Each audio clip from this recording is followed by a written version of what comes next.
Yuk kembali lagi di channel Fokuser Anime ya guys ya. Jadi hari ini kita akan kembali ngebahas alur cerita dari Assassin's Ijin. So bagi kawan-kawan yang udah lupa dengan alur ceritanya, teman-teman bisa kembali menonton para sebelumnya di deskripsi di video di bawah langsung. Oh iya, di deskripsi juga ada link untuk traktirin kopi bagi teman-teman yang ada kemudahan. Oke, langsung aja kita mulai videonya. So di video sebelumnya itu berakhir dengan sebuah gerombolan geng yang memanfaatkan adiknya dari Hyukjin untuk mereka live streaming. Dan tentu setelah itu Ijin pun datang membantai mereka semua tentunya. Lalu kelompok gerombolan tersebut pun dengan wajah yang udah babak belur gak karuan, dia berteriak, "Apa kalian tahu seperti apa bisnis ini? Kami ini adalah organisasi yang dikenal oleh banyak orang, termasuk investor. Jadi sekarang tamatlah riwayat kalian." Dia pun tertawa dengan pedenya di depan Ijin beserta teman-temannya. Sedangkan di tempat yang lain, para gangster dan investor yang dimaksud oleh si kawan tadi itu kebingungan. Seharusnya live streaming dari pertarungan udah dimulai sekarang. Terlihat di sana 3 orang berada di depan laptop menunggu siaran bisnis seperti yang udah dijanjikan. Dan di tengah-tengah mereka terlihat Om Chadusik kebingungan sambil bilang, "Apa ini? Kata kalian mau menunjukkan item bisnis kepada aku, tapi kok cuma black screen kayak gini?" 2 orang gangster yang rencananya mau mempromosikan bisnis mereka kepada Chadusik berkeringat dingin sambil bilang, "Iya, aneh ya, kok masih layarnya hitam gini?" Salah satu dari mereka pun berusaha menelpon klien mereka yang sebenarnya baru aja dihajar oleh Ijin. Om Chadusik pun bilang, "Oh ya, apa katamu tadi? Item bisnis apa ini? Fight Club lah katamu." Gangster yang berada di samping Om Dusik bilang, "Benar, ini adalah bisnis yang menjanjikan untuk saat ini. Kelompok-kelompok luar negeri udah mulai melakukannya dan ini benar-benar sangat menguntungkan." Om Chadusik pun ngejawab, "Kalau memang ini benar-benar sangat menguntungkan, kenapa kalian gak menyimpan untuk diri kalian sendiri aja?" Mereka ngejawab lagi, "Kami berterima kasih sekali Anda mau memaafkan kami atas kesalahan yang telah kami perbuat sebelumnya. Ya, Anda tahu orang seperti kami ini hanya bisa bersyukur. Maksud kami, karena ini adalah bisnis yang cukup bagus, jadi mari kita bekerja sama." Namun tiba-tiba handphone di saku Om Chadusik pun berdering dan itu adalah panggilan dari Ijin. Om Dusik langsung mengangkat telepon sambil bilang, "Wah, ada apa kau menelpon malam-malam gini?" Hehehe, terkadang aku cukup gugup ketika kau menelponku tiba-tiba. Namun tiba-tiba wajah Om Dusik pun berubah seketika dan dia bilang, "Aku pikir aku bisa segera mengurus hal ini sekarang. Serahkan padaku, kau gak perlu mengkhawatirkan tentang hal ini lagi." Setelah telepon ditutup, Om Dusik bilang kepada 2 rekan gangster di depannya itu, "Jadi bisnis ini apa ini melibatkan murid SMA?" Mereka pun ngejawab, "Ah iya, anak-anak yang pertama kami rekrut ketika baru memulai bisnis ini adalah anak SMA memang. Selama itu mereka kami jebak untuk menjadi pemain. Namun ketika mereka akan segera lulus, mereka akan menjadi dewasa setelah itu dan gak akan menjadi masalah lagi tentunya." Om Dusik pun ngejawab, "Meski kelihatannya kalian berurusan dengan anak yang salah." Mereka pun kebingungan dengan perkataan Om Dusik tersebut. Apa maksudnya? Dengan wajah yang serius, Om Dusik bilang, "Kalian udah pernah bertemu dengannya kan? Anak yang mengerikan itu." Dalam kilasan detik, pemandangan mengerikan hal yang lalu dengan cepat terlintas di dalam kepala mereka.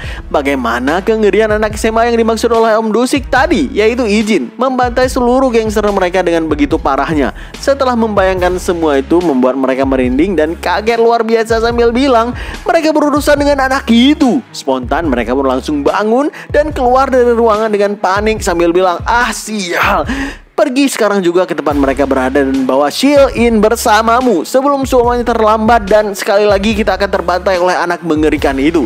Sedangkan Om Dusik hanya bisa diam di tempat sambil berpikir, "Ya, aku mengerti posisi mereka saat ini. Tentu mereka sangat panik." Setelah beberapa saat, Hyukjin pun membawa adiknya ke rumah sakit untuk merawat luka-lukanya itu. Adiknya bilang ke Hyukjin, "Kak, kau mungkin gak mengerti tentang ini, tapi ini gak berakhir hanya dengan Shield-in dan orang-orangnya. Dia memiliki backingan gangster yang cukup berbahaya." Sambil tersenyum, sang kakak pun bilang, "Kau gak perlu memikirkan hal tersebut lagi. Temanku bilang itu semua udah dihandle dengan sempurna dan gak ada yang perlu dikhawatirkan lagi." Ya intinya Hyukjin ini cukup percaya dengan semua perkata Ijin.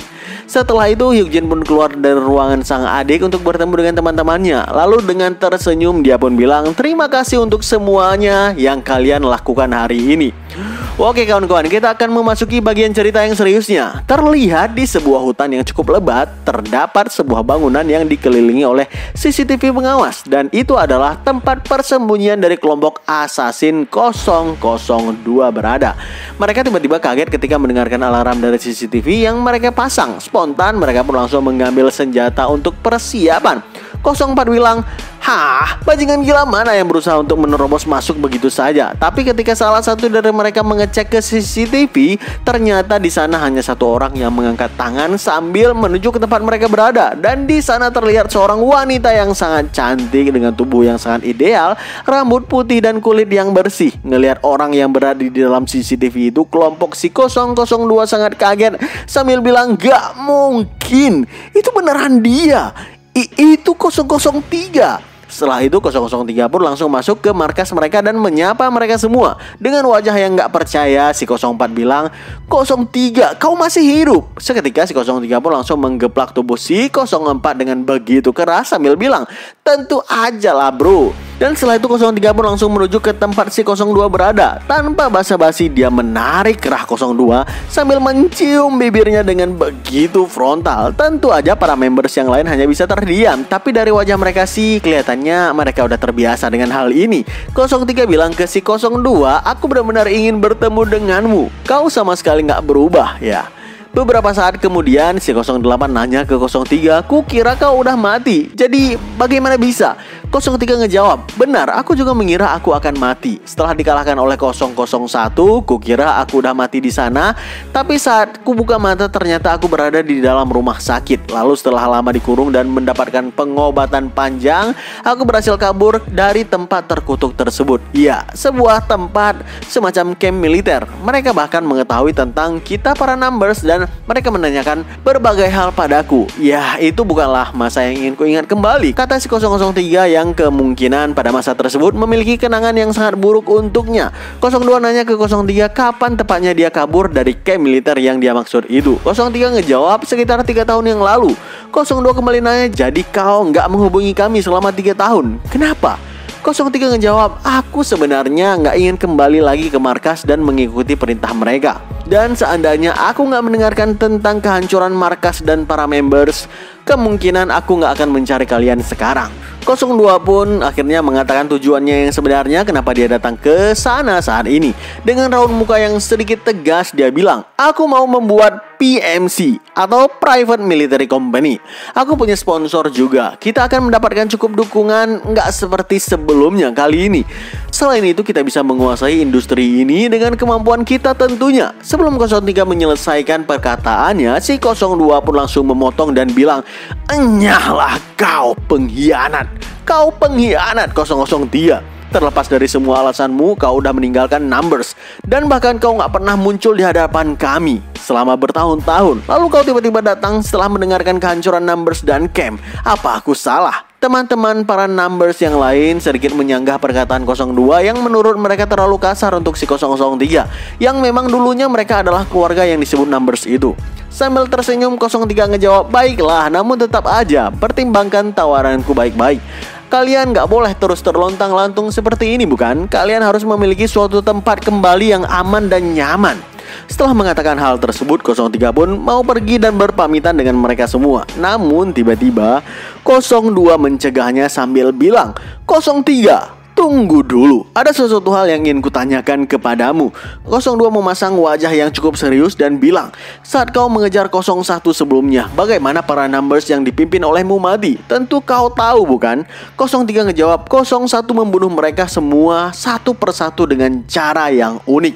Mendengarkan itu, si 02 langsung menarik pistol dari sakunya dan mengarahkan ke tempat si 03 berada sambil bilang, "Kau rupanya kaulah yang membunuh mereka semua, sialan." Tanpa ragu 002 langsung menembakkan peluru ke tempat si 03 berada. Namun dengan refleks tingkat tingginya, 03 masih bisa menghindari tembakan tersebut dan bahkan dia pun ngeluarin pistol untuk melakukan counter serangan. Sambil mencari tempat perlindungan, 03 bilang melalui alat komunikasinya, "Pembicaraan telah berakhir, masuklah kalian semua." Dengan sebuah aba-aba dari 03 ternyata markas tempat mereka berada itu udah dikepung oleh para tentara dan pasukan dari 03. Mereka semua maju sambil sambil menembakkan senjata mereka dengan rentetan yang sungguh gila. Di saat itulah mereka semua akhirnya sadar kalau 003 adalah pengkhianat sebenarnya. Terlihat di sini 03 memberikan aba-aba kepada pasukannya dan terlihat jelas dialah pemimpin dari pasukan tersebut. 03 kemudian bilang, "Hei 02, itu sepertinya selalu menjadi masalahmu. Kau itu terlalu mempercayai 001. Kenapa pula kau berpikir aku yang membunuh rekan-rekan kita, bukannya si 01? Dan tawaranku sebelumnya masih berlaku. Anggap aja timku bereaksi seperti ini karena kau duluan yang menyerangku tadi. Masih ada kemungkinan untuk mengulang ini." Ketika dia mengatakan itu, sebenarnya semua number sadar akan satu hal. Yang berada di depan mereka semua saat ini adalah si 03, orang yang sering sekali bermain playing victim di masa lalu. Seketika 04 berteriak, "Jalang ini pasti yang membunuh rekan-rekan kita." Aku yakin sekali. Numbers yang lain pun ngejawab, "Kami udah ngelihat banyak orang tertipu dengan kata-katamu itu. Jadi sebenarnya siapa yang coba kau tipu sekarang ini?" Mengetahui strategi playing victimnya gagal, 03 langsung memberikan aba-aba kepada pasukannya yang berada di belakang sana. Salah satu numbers mengatakan, "Itu adalah RPG." Menanggapi itu, 02 memberikan perintah singkat, "Ledakan!" Ya, mereka, para numbers yang ada di sana adalah seorang profesional. Gak mungkin gak ada strategi pelarian darurat di saat pengepungan terjadi. Ketika si numbers 008 mendengarkan perintah dari atasannya, dia langsung menekan tombol tuas yang ada di tangannya. Seketika, sebuah ledakan besar terjadi mengelilingi gedung persembunyian mereka. Banyak pasukan musuh yang tewas di saat itu juga. Situasi pun cukup kacau. 03 langsung mengambil inisiatif, memerintahkan pasukannya untuk menerjang masuk, tapi itu udah terlambat. Pasukan numbers udah menghilang dari sana. 03 kebingungan dari mana sebenarnya mereka kabur, tapi dia ngelihat sebuah bunker di bawah tanah yang ditutupi pintu besi. Ya, mereka pasti masuk ke sana. Salah satu bawahan dari 03 bilang, "Apa kita akan masuk ke sana juga?" Namun 03 ngejawab, "Akan sangat berbahaya kita masuk ke sana. Gak tahu perangkap seperti apa yang menunggu kita, dan mereka itu adalah profesional terbaik dunia. Kita mundur sekarang." Setelah itu semua, 03 dan pasukannya pun pergi meninggalkan tempat tersebut. Setelah beberapa saat kita beralih ke tempat Ijin berada. Terlihat saat ini Ijin sedang melakukan olahraga malam ringan di kamarnya. Namun tiba-tiba sebuah telepon masuk dari 002. 002 langsung to the point dan bilang, "003 masih hidup." Pernyataan itu ngebuat Ijin kaget dan bilang, "Bukankah kau bilang kalau semua numbers yang mengejarku udah mati? Sebelumnya kita semua percaya itu yang terjadi. Tapi baru-baru ini 03 datang kepada kami. Itulah kenapa aku tahu kalau dia masih hidup. Dan juga dialah yang membunuh seluruh numbers yang mengejarmu." Perkataan itu ngebuat Ijin makin sangat kaget. Spontan dia ngejawab, "Hah? Kenapa dia?" 02 langsung merespon dan bilang, "Kau tahu dia. 03 adalah seseorang yang sulit ditebak." Ya, sebenarnya bukan hanya dia. Kita semua seperti itu juga, bukan? Sebuah kilasan balik langsung terlintas di kepala Ijin. Kilas balik tepat ketika seluruh numbers mengejarnya. Saat itu Ijin menembak kaki salah satu numbers yang mengejarnya, sehingga dia nggak bisa lagi mengejar. Ketika salah satu dari numbers itu roboh, dia pun bilang, "Larilah 01, larilah sejauh mungkin. Dan terima kasih untuk semuanya selama ini." Jadi beginilah mereka. Numbers adalah keluarga bagi mereka. Mereka itu ibarat saudara. Dan Ijin adalah pemimpin yang sangat baik bagi mereka semua. Tapi numbers itu hidup untuk menjalani perintah dari markas. Jadi mereka nggak ada pilihan lain selain menjalankan perintah pengejaran 01. Walaupun mereka nggak mau melakukannya. Dan di saat itu pula terakhir kali Ijin ketemu dengan 03 yang ikut dalam perburuan tersebut. 03 mengatakan, "Hei 01, aku tahu tempat ini sangat menyebalkan. Tapi kenapa kau melakukan semua ini? Kau tahu bukan hukuman bagi seorang pengkhianat adalah kematian.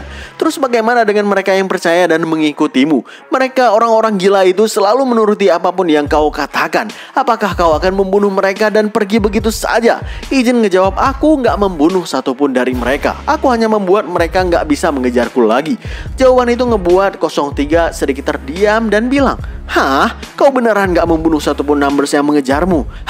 Kau tahu 001, dulu kau adalah seorang anak kecil lemah dan kelaparan yang gak punya tempat tinggal. Tapi siapa sangka kau tumbuh menjadi monster seperti sekarang. Pergilah, jika kau ingin melarikan diri, buang semuanya sekarang dan pergilah jauh. Dan mari kita lihat seberapa baik kau bisa hidup nantinya." Setelah perkataan itu, Ijin pun pergi meninggalkan 03 begitu saja tanpa sepatah kata pun. Jadi kita kembali ke timeline yang sekarang. Di ruangan latihan pengawal SW Group, dia memukul Samsak sambil mengingat perkataan 02 semalam kalau 03 membunuh seluruh rekan-rekan numbersnya. Fakta itu benar-benar membuat Ijin kesal dan marah sampai dia menghantamkan Samsak bertubi-tubi dengan sangat kuat sampai menimbulkan suara yang menggelegar. Nggak berselang lama, Sukjo menghampiri Ijin dan bilang, "Ada apa? Apa yang terjadi? Ini pertama kalinya aku ngelihatmu memukul Samsak seperti itu." Ketika Ijin sadar dan ngelihat ke belakang, dia ngelihat raut wajah ketakutan dari para rekan-rekan pengawalnya. Ya wajar mereka takut. Dalam keadaan gak serius aja, Ijin seperti monster bagi mereka.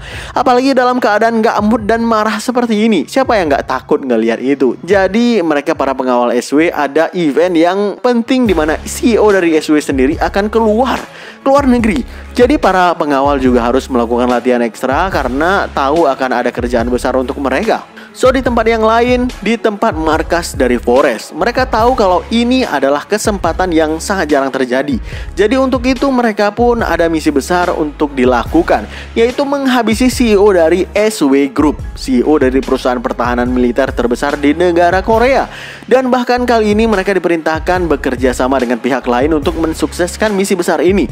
Mereka juga memerintahkan untuk membebaskan Alice dan ikut dalam misi ini.